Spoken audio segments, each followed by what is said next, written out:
Hi friends, green chicken எப்படி பண்ணுறதுன்னு பார்க்கலாம். ஒரு மிக்ஸி ஜாரில் ஒரு கைப்பிடி புதினா, ஒரு கைப்பிடி கொத்தமல்லி, 3 பச்சை மிளகாய், 2 தக்காளி, இது நல்லா அரைச்சி எடுத்துக்கலாம். ஒரு கடாயில் 4 டேபிள் ஸ்பூன் ஆயில், 1/2 டீஸ்பூன் சோம்பு, இதோட ஒரு பெரிய வெங்காயம் பொடியை நறுக்கி ஆட் பண்ணிக்கிறேன். 1 டேபிள் ஸ்பூன் இஞ்சி பூண்டு பேஸ்ட், இது நல்லா பச்சை வாசம் போகிற வரைக்கும் வதக்கி எடுத்துக்கலாம். இப்போது அரைச்சி வச்ச பேஸ்ட், இதோட 1/4 teaspoon salt, 1/4 teaspoon chilli powder, 1/4 teaspoon garam masala, 1 tablespoon மல்லித்தூள், 1 டேபிள் ஸ்பூன் கர்ட், இது நல்லா மிக்ஸ் பண்ணி எண்ணெய் பிரிஞ்சு வந்த பிறகு இதோடு நான் 1/2 கிலோ சிக்கன் ஆட் பண்ணிக்கிறேன். சிக்கனுக்கு தேவையான உப்பு, இதை நல்லா மிக்ஸ் பண்ணிவிட்டு 1/4 டம்ளர் போல் தண்ணி ஆட் பண்ணிக்கிறேன்.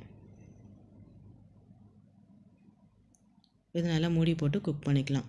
இது நல்லா எண்ணெய் பிரிஞ்சு வந்த பிறகு இதோட கொத்தமல்லி தூவி இறக்கிக்கலாம். இந்த ரெசிபி பிடிச்சினா லைக் பண்ணுங்கள், ஷேர் பண்ணுங்கள், கமெண்ட் பண்ணுங்கள், சேனலை சப்ஸ்கிரைப் பண்ணிக்கோங்க.